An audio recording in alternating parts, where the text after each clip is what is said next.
Every year, over 5 million people walk across the floor of St. Peter's Basilica without knowing they are walking over a Roman street, a pagan cemetery, and nearly 2,000 years of carefully managed silence.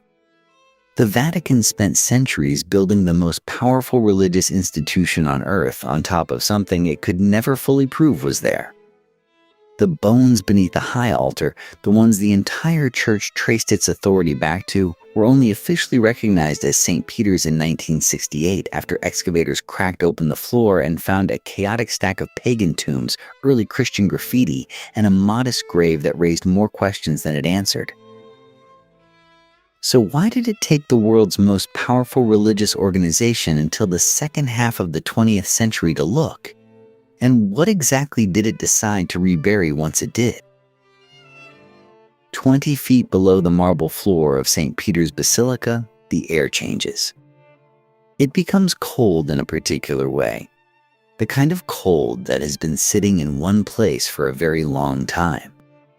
It smells of mineral dust and old stone and something else, something faintly organic that you cannot quite name and probably do not want to. The walls press close. The light, where there is any, falls in the amber tones of a place that was never designed to welcome visitors. And directly above you, somewhere up through the layered dark, 10 million tourists per year are taking photographs of Michelangelo's dome. Welcome to one of the strangest archaeological sites in the world, which is also, simultaneously, the heart of the Roman Catholic Church. No pressure. Here is the thing about St. Peter's Basilica that the postcard does not mention. The building is not sitting on bedrock or on Roman soil or even on the ruins of its earlier self. It is sitting on a cemetery. A pagan Roman cemetery full of wealthy families who worshipped entirely different gods and who would have found the idea of a Christian cathedral rising over their tombs somewhere between baffling and offensive. Beneath the high altar, beneath the bones that the church identifies as those of St. Peter the Apostle, sit the elaborate painted mausoleums of Roman citizens who died between the 1st and 3rd centuries. Their portrait busts still look out from the walls. Their funeral inscriptions still name them by name. They did not ask to become a theological foundation. This is the holiest sandwich in Christendom. Pagan Rome on the bottom, early Christian burials in the middle, 2,000 years of accumulated church authority on top. And for most of that history, the Vatican's official position on the layers below was, broadly speaking, a polite silence. The excavations, called the scavi, began under St. Peter's in 1940, ordered by Pope Pius XII partly as a wartime project and partly because he wished to find the tomb of his predecessor, Pope Pius XI, a reasonable goal that immediately became much more complicated than anyone planned. What the workers found as they dug was not one layer of history, but many, each one sitting directly on top of the last with no particular apology. The pagan mausoleums were intact. The frescoes were still vivid. The whole buried street of the dead had been sitting there, perfectly preserved by the weight of the church above it, for roughly 17 centuries. The Vatican did not rush to share this news. The full report of the excavations was not published until 1951, and the central question, whether the bones found beneath the altar actually belonged to St. Peter, remained officially unresolved for another 17 years.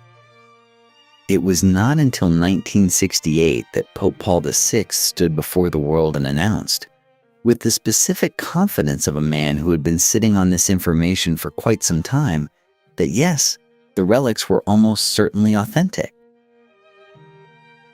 Almost certainly. From the Pope. About the bones of the first Pope. After 28 years of excavation, what exactly did they find down there, and why did it take so long to say so? That answer begins, as so many complicated things do, with a Roman emperor who was trying to solve a problem. The Ager Vaticanus, as Romans called it, was not prime real estate. The marshy floodplain on the right bank of the Tiber sat outside the city's sacred boundary, the Pomerium, which meant it was technically not Rome at all. It flooded regularly. The soil was soft and unreliable. The wine grown there was considered, by polite Roman consensus, genuinely terrible. Even Pliny the Elder mentioned it, and Pliny had opinions about everything.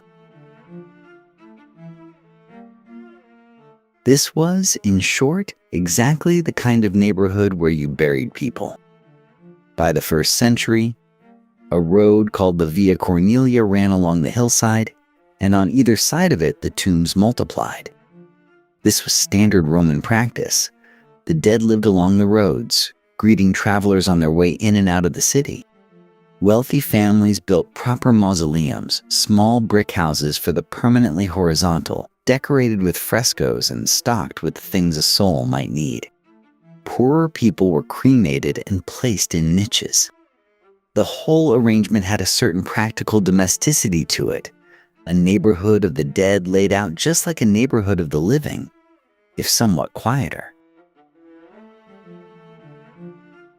And then Caligula arrived, which is rarely a sentence that improves a story. The Emperor Caligula began building a circus on the Vatican hillside around 40 of the Common Era, a project his successor Nero completed with characteristic enthusiasm. The circus ran roughly 400 meters along what is now the south side of St. Peter's Basilica. Chariot races, executions, the usual program. At its center stood an Egyptian obelisk that Caligula had shipped from Heliopolis at considerable expense and trouble, because that was the kind of thing Caligula did. That same obelisk, incidentally, now stands in St. Peter's Square, having been moved there in 1586. It is the only obelisk in Rome that has never fallen. It has simply been watching from different angles. The necropolis and the circus existed side by side, which tells you something about Roman attitudes toward both death and entertainment. Burials continued along the Via Cornelia through the 2nd and into the 3rd century. The tombs were pagan by default, dedicated to gods like Isis and Cybele and the standard household deities. But gradually, quietly, other symbols began appearing in the same cemetery walls. Fish, doves, the Chiru.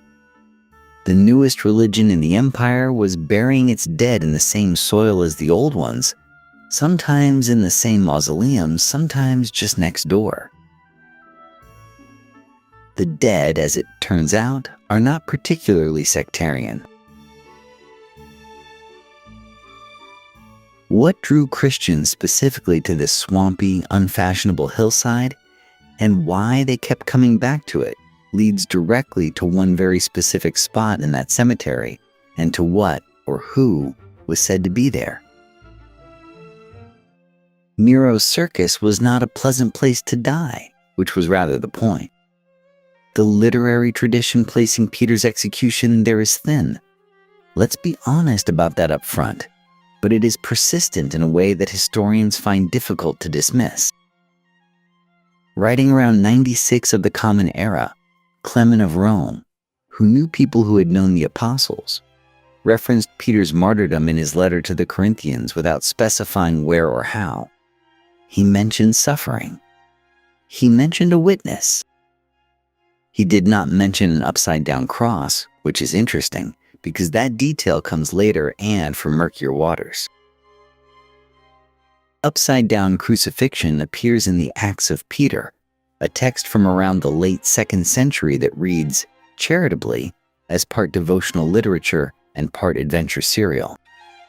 In it, Peter requests to be crucified head downward because he considers himself unworthy to die in the same manner as Christ. It is a powerful image. It is also not exactly a court document.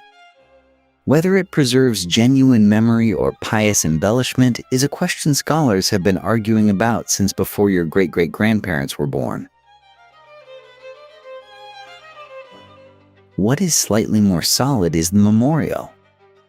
Eusebius of Caesarea, writing in the early 4th century, quotes a 2nd century churchman named Gaius, who refers to a trophy on the Vatican Hill associated with Peter. Trophy here means something like a monument, a marker, a place that said, here. Something happened here. Early Christians were not in the habit of erecting elaborate architectural landmarks, given that the empire was occasionally trying to kill them, so even a modest monument over a grave would have represented real commitment. Imagine what that spot must have felt like to the people who came to it. A working necropolis, smelling of limestone dust and lamp oil and the particular staleness of sealed chambers. The sounds of the Via Cornelia above, cartwheels and sandals, and the mundane commerce of a city that had absolutely no idea it was being watched by the future. And somewhere in that cemetery, a small marker, maybe just a wall niche, maybe scratched with a name, Peter, Petros. The rock on which, according to one gospel, a church would be built. The irony of that metaphor, given the soil conditions of the Ager Vaticanus, is almost too much to bear. Here is what the evidence actually gives us. Peter probably died in Rome, likely during Nero's persecution somewhere between 64 and 67 of the Common Era. Early Christians associated his death with the Vatican area. Within a generation or two, they were marking a specific spot in the Vatican cemetery as significant. The details beyond that, the circus, the inversion, the exact date, exist in sources that range from plausible to enthusiastically fictional. But people kept coming back to that spot. Through persecutions, through regime changes, through 2 centuries of a religion that technically did not exist. They kept coming back, which is its own kind of evidence. And one man in the early 4th century decided that a spot that people refused to stop visiting deserved something more permanent than a scratched wall and a whispered name. In roughly 326 of the Common Era, Emperor Constantine ordered his engineers to do something that any reasonable Roman architect would have called insane, and then he made them do it anyway. The site was the Vatican Hill, a slope already occupied by the dead. The Ager Vaticanus necropolis was not an abandoned ruin. It was active, maintained, visited by grieving families who left food and wine at sealed tomb doors in the Roman tradition of communal meals with ancestors. The graves had names. They had oil lamps. Some had painted ceilings in terracotta and gold. And Constantine, the most powerful man in the Western world, decided to bury all of it. His engineers sliced off the top of the Vatican Hill, an operation involving the removal of somewhere between 5 and 8 meters of earth across an enormous footprint. They then used that excavated material, combined with additional fill, to entomb the lower necropolis entirely, compressing centuries of Roman burial culture under thousands of tons of rubble and soil to create a level platform for construction. The whole project displaced enough earth to fill a small valley. The logistics were, by any honest measure, staggering. Here is where it gets legally interesting. Roman law treated the disturbance of burial sites as a serious offense. Inscriptions from this very era include curse formulas warning that anyone who violated a tomb would face consequences both legal and supernatural. Constantine, who had recently converted to Christianity and was actively reshaping the empire's relationship with the divine, simply overrode this. He had the authority. He used it. The families who had visited those tombs, who had sat at small stone tables eating dinner with their dead, lost everything without appeal. What makes this architecturally strange, beyond the sheer engineering spectacle of it, is the one thing Constantine chose not to destroy. Somewhere in the center of that buried necropolis sat the Tropaion of Gaius, the modest memorial Eusebius described, the scratched marker of a modest grave. Constantine's surveyors located it with remarkable precision. The new basilica, a massive structure roughly 120 meters long, was oriented with that single spot as its exact geometric center. The high altar sat directly above the Tropaion. Everything else was scaffolding around a grave. Think about what that cost. Not just financially, though the financial expense was enormous. Constantine violated Roman law, evicted the dead, performed an engineering project of almost theatrical difficulty, and he did all of this to protect one specific location from disturbance while disturbing everything around it. He built a monument of colossal scale whose entire architectural logic pointed inward and downward, toward a small niche in a cemetery wall.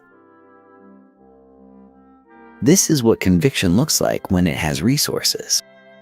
Not a whispered name scratched in limestone. A building visible from across the Tiber. The faithful who had kept returning to that hill for 2 centuries now had a reason to return that could be seen for miles. And beneath the altar, beneath the new marble floors, beneath everything Constantine built, the grave stayed exactly where it had always been. But was it actually Peter's grave? That question, it turns out, required about 1,600 more years and a rather extraordinary accident of archaeology to even begin answering. For roughly 12 centuries, the floor of Constantine's basilica stayed where Constantine put it, and nobody asked very hard what was underneath. This is not entirely surprising. When your entire institutional authority rests on the claim that Peter is buried beneath your altar, the last thing you want is an archaeological survey that might complicate the story. There is a particular institutional logic to not looking down, and the medieval church understood it perfectly. What they built instead was the Grotte Vaticane. When Renaissance architects began raising the new basilica's floor level above the old Constantinian one, they created an intermediate zone between the two surfaces, a dim, vaulted underworld just beneath the main church. The grotte became a cemetery for popes and royalty, a candlelit corridor of marble tombs and commemorative niches. Important people were buried there for centuries. It was sacred, respectable, and extraordinarily useful as a buffer layer between the living church above and whatever was beneath it. Imagine descending into that space, cold stone, the smell of old incense clinging to carved marble, the soft weight of centuries pressing down from above. Then the Renaissance popes arrived and, with the particular energy of men who felt history owed them a monument, demolished Constantine's basilica entirely to build the current one. Julius II broke ground in 1506. It took over a century to finish. During all of this demolition and construction, nobody conducted what you might charitably call a systematic investigation of the ground below. Workers occasionally broke through into something unexpected. There are records, frustratingly vague, of laborers stumbling into pagan tomb chambers, glimpsing painted walls, then presumably being told to keep moving. The mosaics and frescoes that had survived Constantine's fill, sealed in darkness for over 1,000 years, were noted and largely ignored. Don't worry, it gets worse. Some were destroyed outright in the construction process. The scattered accidental discoveries continued for centuries after the new basilica opened. tomb here, a fragment there, each one suggesting that Constantine's buried necropolis remained remarkably intact below. And each time, the church responded with something between mild curiosity and active disinterest. This was not malice exactly. It was institutional caution. A verified grave is wonderful. A verified grave that turns out to be someone else's is a catastrophe with a dome on top. So the layers accumulated. The new basilica above the grot above the Constantinian floor above the necropolis, and somewhere at the bottom of all of it, the one spot Constantine refused to disturb. It took a dead pope to finally change that. Pope Pius XI died on February 10, 1939, and his last gift to archaeology was entirely accidental. The plan was straightforward. Pius had requested burial in the Grot Vatican, close to the tomb of Pius X, whom he admired. But the grot floor was crowded with centuries of distinguished dead, and there simply wasn't room at the right depth. Workers began digging down, lowering the floor to make space. Ordinary funeral preparation. The kind of thing that happens in old buildings without incident. Then a pickaxe broke through a wall, and several workers found themselves staring into a room that had been sealed since the 3rd century. The frescoes were still there. Hunting scenes, garden motifs, painted plaster in colors that had no business surviving 2,000 years of damp Roman earth. The air that rolled out into the workers' faces smelled of dust and something older, mineral, and cold. The particular smell of a space that has been breathing only itself for millennia. The room was a mausoleum, pagan, intact, part of the same necropolis Constantine had buried under his basilica back in the 300s. Nobody had seen it since. And here is where the story takes an unusual turn, because the Vatican did something genuinely surprising. They told the new pope. Pius XII had been elected just days earlier on March 2nd, and he had rather a lot on his plate. Europe was lurching toward war. The church's political position was precarious. By any reasonable measure, an archaeological complication was the last thing he needed. And yet, according to those close to him, Pius XII was privately transfixed. He had grown up in Rome. He understood what that broken wall might mean. In 1940, with the Second World War now fully ignited across Europe, Pius XII authorized a secret excavation beneath the high altar of St. Peter's Basilica. Consider the timing. Bombs were falling on European cities. Refugees were flooding across borders. And somewhere beneath the most important church in Christendom, 4 archaeologists were being sworn to secrecy and handed candles. The team was small by design. Antonio Ferrua, Enrico Josi, Bruno Apollongetti, and Engelbert Kirschbaum, a Jesuit. 4 men, bound by oath, answerable directly to the Pope, working in conditions that would make a modern archaeologist weep quietly into their field notes. No electric lighting in the early phases. Candles and hand lamps casting warm, unreliable light across surfaces that crumbled at the wrong touch.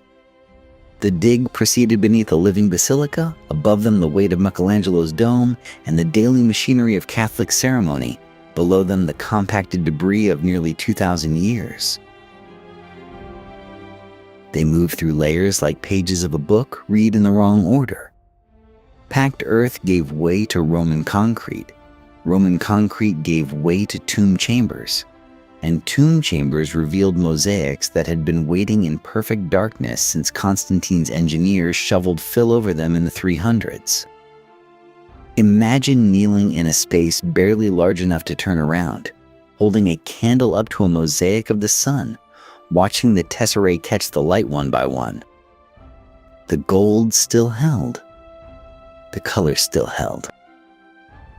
The craftsmanship of people dead for 16 centuries still holding. The excavation was called the scavi, from the Italian word for digging. It would continue for the better part of a decade, and it would not be straightforward. The necropolis unfolding beneath the grot was larger, more complex, and more stubbornly ambiguous than anyone had anticipated.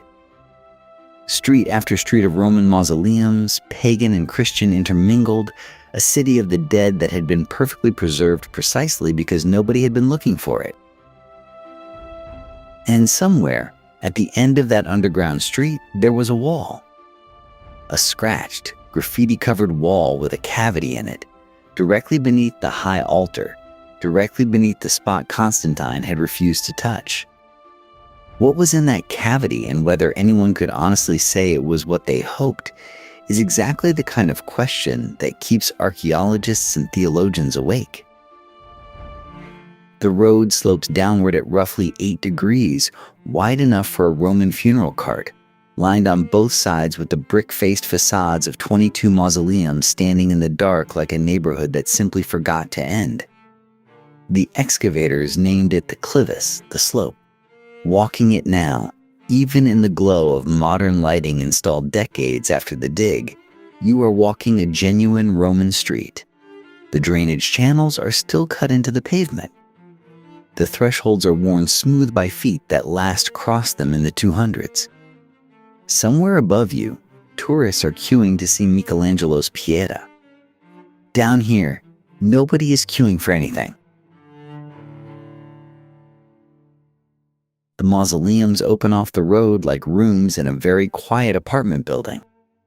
Some are purely pagan, their walls crowded with terracotta reliefs of gods and garlands and the usual Roman vocabulary of acceptable grief. Dionysus reclines in painted plaster. Proserpina drifts through the underworld in muted oranges and greens.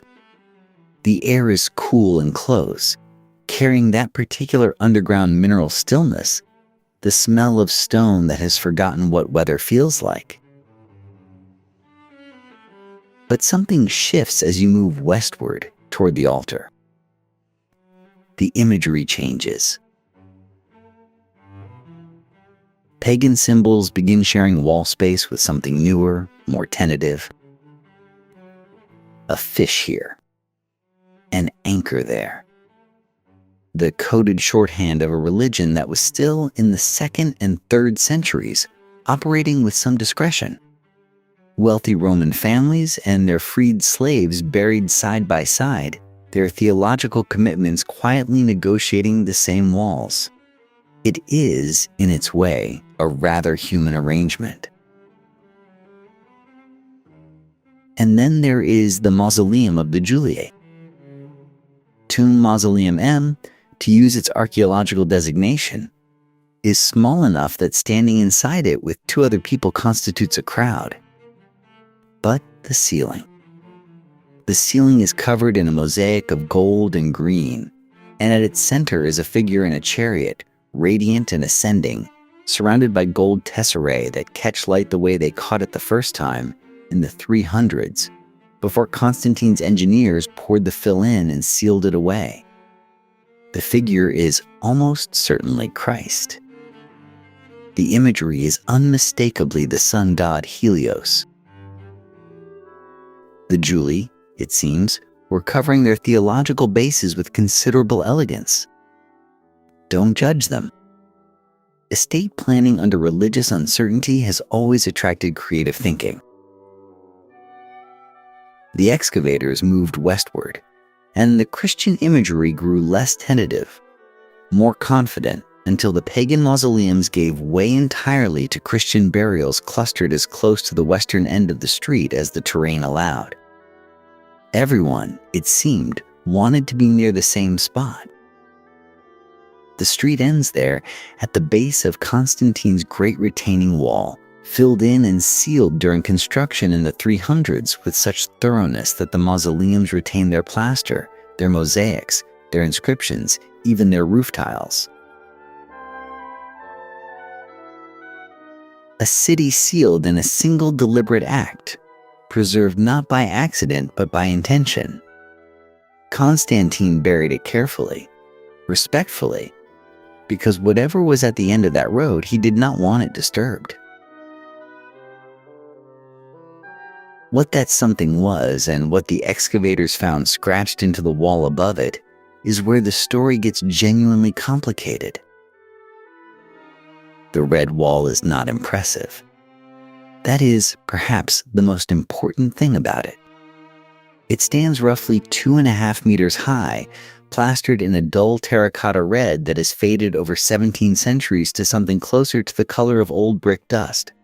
Against it, around 160 AD, someone built a small edicula, a niche monument, 2 columns, and a rough stone shelf. The tropaion of Gaius, later writers would call it, the trophy, the marker. The thing that generations of Christians walked toward, reached for, pressed their palms against, believing with absolute certainty that the bones of the fishermen from Galilee lay directly beneath their feet. Imagine pressing your hand against that wall. Rough plaster, cool and slightly damp with the underground air. And then imagine looking more closely at the surface around you and realizing that every centimeter of it is covered in scratches. The graffiti wall is covered in the accumulated prayers of centuries. Names, requests, fragmentary Latin and Greek, the letters chi and rho tangled together, and over again, in Greek, the name Petros. Peter. Peter. Scratched with tools, with rings, with fingernails, possibly by people who had somehow gained access to this sacred cramped space and could think of nothing better to do at the moment than to carve their name next to his, which is, honestly, a very human instinct. People still leave notes at graves. The medium changes. The impulse does not. What strikes you, sitting with this information, is the sheer physical modesty of the site relative to everything built above it. The high altar of St. Peter's Basilica, located directly overhead, is a canopy designed by Bernini, completed in 1623, standing 29 meters tall and decorated with enough gilded bronze that Napoleon would later attempt to calculate its worth. Below it, a smudged red wall, a small shelf, and scratched prayers. The disproportion is almost comic. The layers of construction tell their own story. The tropaion was built around 160. Then Constantine's engineers, in the 300s, reinforced the site with marble cladding and additional walls, going to some lengths not to disturb the precise location of the niche. Medieval builders did the same. Then Renaissance builders. Each generation of architects, faced with the practical demands of constructing something enormous and expensive, looked at this modest, inconvenient, structurally awkward little monument and decided collectively that it was not movable. That kind of consensus, sustained over 12 centuries of otherwise very practical builders, is its own form of evidence. But here is the question that the excavators had to face in the 1950s, crouching in that subterranean corridor with flashlights and careful hands. Was there actually a grave beneath the monument? The soil directly under the tropaion had been disturbed, reinforced, built over, and ceremonially complicated for so many centuries that reading it clearly was, to put it gently, a challenge. And when they examined a cavity in the wall nearby, a repository sealed behind the graffiti plaster, they found bones. Whose bones and what to make of them would become one of the more quietly contentious questions in modern Vatican history. The bones beneath the tropion were, to put it charitably, complicated. When excavators cleared the grave-shaped cavity in the earth directly under the monument during the 1940s, they found human remains. Several people's remains, as it turned out. The initial forensic analysis, completed by anthropologist Venerando Correnti, determined that the bones belonged to more than one individual. There was a woman among them. There were animal bones. There were the skeletal fragments of at least 3 separate people mixed together in the soil like the contents of a box that had been dropped and repacked in a hurry. As a reliquary, it was somewhat lacking in focus. If you were hoping for a clean conclusion, a single set of bones, 1st century, male, consistent with a man of Peter's age and background, tidily labeled, you were going to be disappointed. And many people were. The Vatican, for its part, said very little about this publicly for some time, which, historically speaking, is never a sign that everything is fine. Here is where the story acquires its second act, and its most unusual character. Margherita Guarducci was an epigrapher, a scholar of ancient inscriptions, and she had been studying the graffiti wall for years when she made a discovery that shifted the entire investigation. Inside a niche in that wall, a small sealed repository, there was a box. A shoebox, essentially. It had been sitting in a Vatican storage room since the 1930s, when a worker named Giovanni Sigoni had removed its contents from the graffiti wall niche and set them aside, apparently without fully documenting what he had done or why.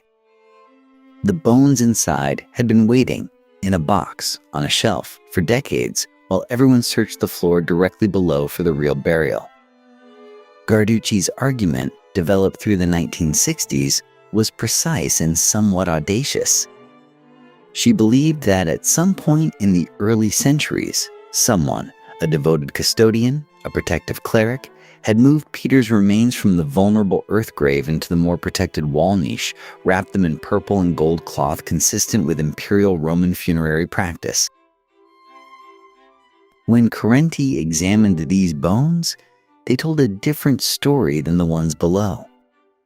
One individual, this time. An older man. Robust, physically active, consistent with someone who had spent decades doing heavy labor. 60 to 70 years old at death, the analysis suggested.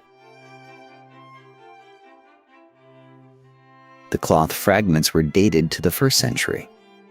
The bones, once examined properly, showed no feet, which some scholars connected to ancient accounts of Peter's crucifixion. Nothing conclusive.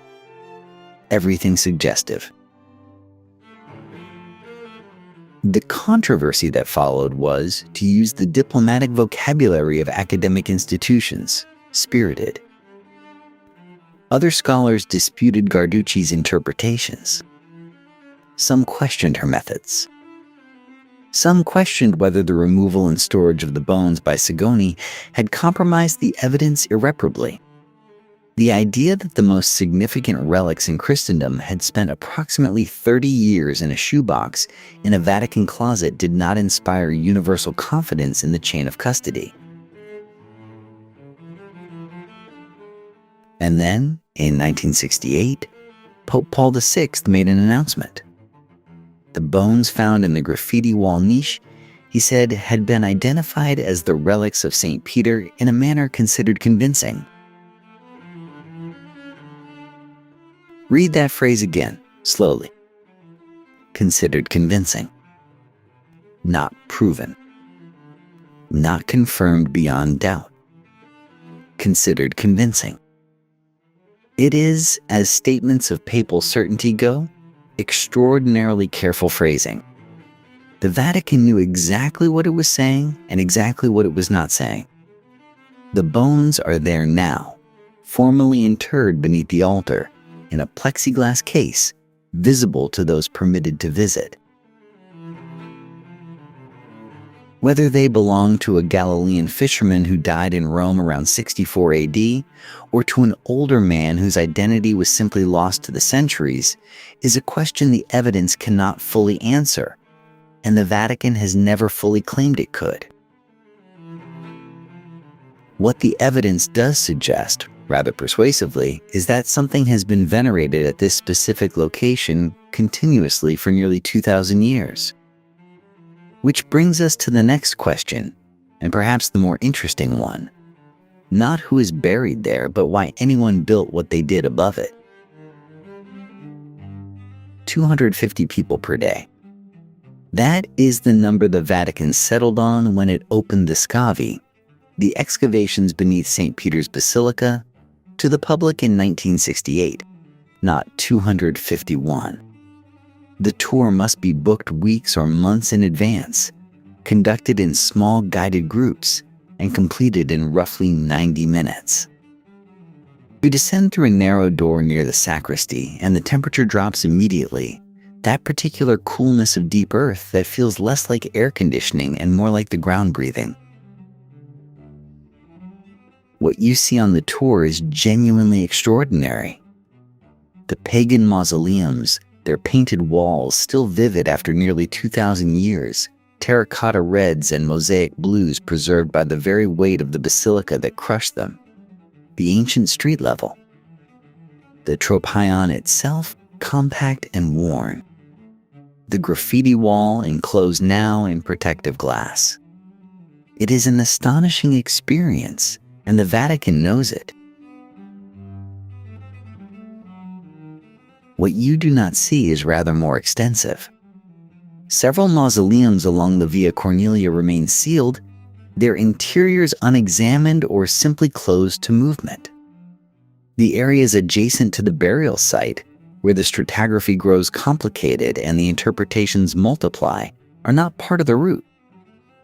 The Vatican controls the path entirely, which is, to be fair, what institutions with extraordinary amounts of real estate tend to do.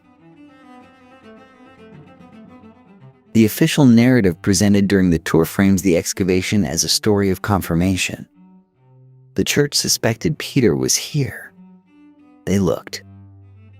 They found him. The interpretation of ambiguity, the disputed bones, the shoebox decades, the careful papal phrasing of considered convincing, none of this features prominently in the guided experience. Archaeology becomes hagiography at a certain altitude. Scholars have noticed. Archaeologist John Curran and others have written with some care about the interpretive leaps embedded in the Vatican's presentation. The historian Margherita Garducci herself, who provided the central argument for identifying the bones, spent the later part of her career defending that argument against sustained academic criticism. The debate never fully resolved. It simply became quieter, which is what happens when one party to a disagreement owns the site. This is not cynicism. Institutions curate. Every museum in the world decides what to illuminate and what to leave in storage. The Vatican is simply doing this with higher stakes and better marble. The question worth sitting with is what the curation reveals, not about Peter, but about the institution that has spent 17 centuries building above him. And what exactly did they build? That is where this story has been heading all along. Somewhere beneath the nave of St. Peter's Basilica, the floor flexes. Not dramatically, not visibly, but measurably. The weight of the structure above, one of the heaviest buildings in human history, presses down through centuries of compacted earth, Roman fill, and the soft clay of the Tiber Valley. Engineers monitor it.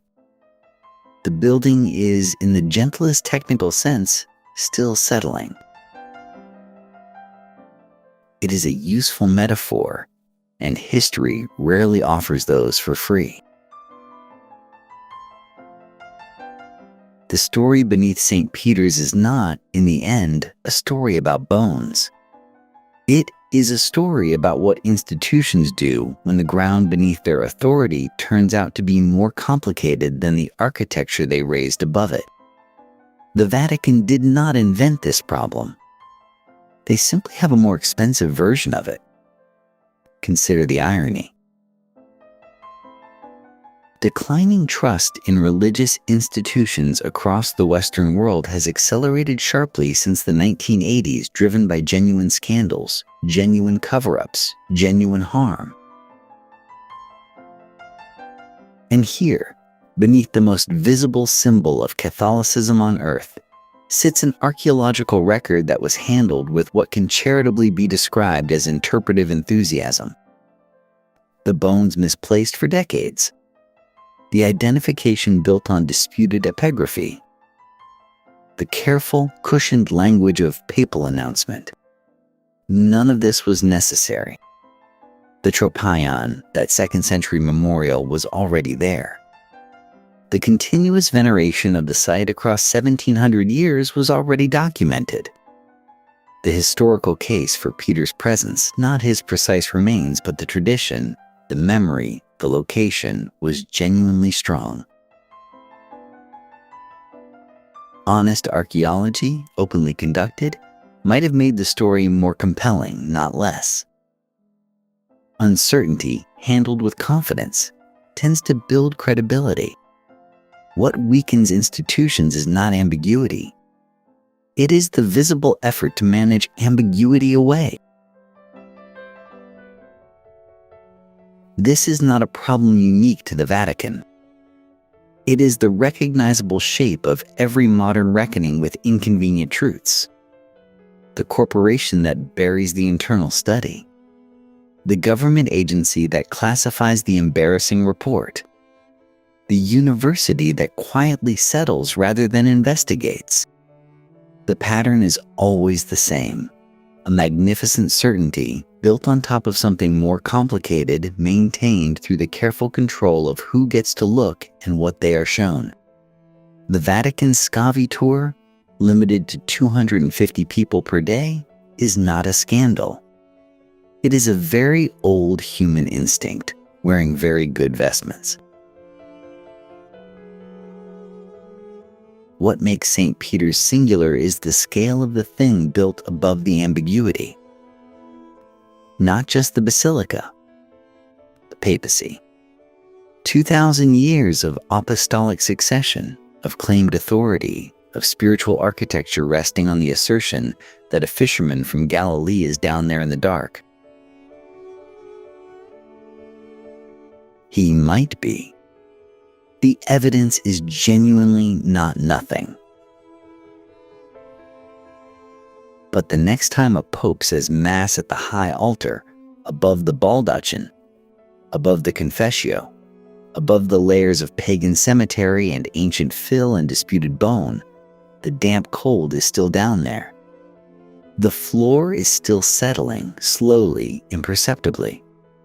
And every magnificent certainty in human history has had something like that underneath it. The question was never whether Peter is buried beneath St. Peter's. The question was always what it means that we needed him to be.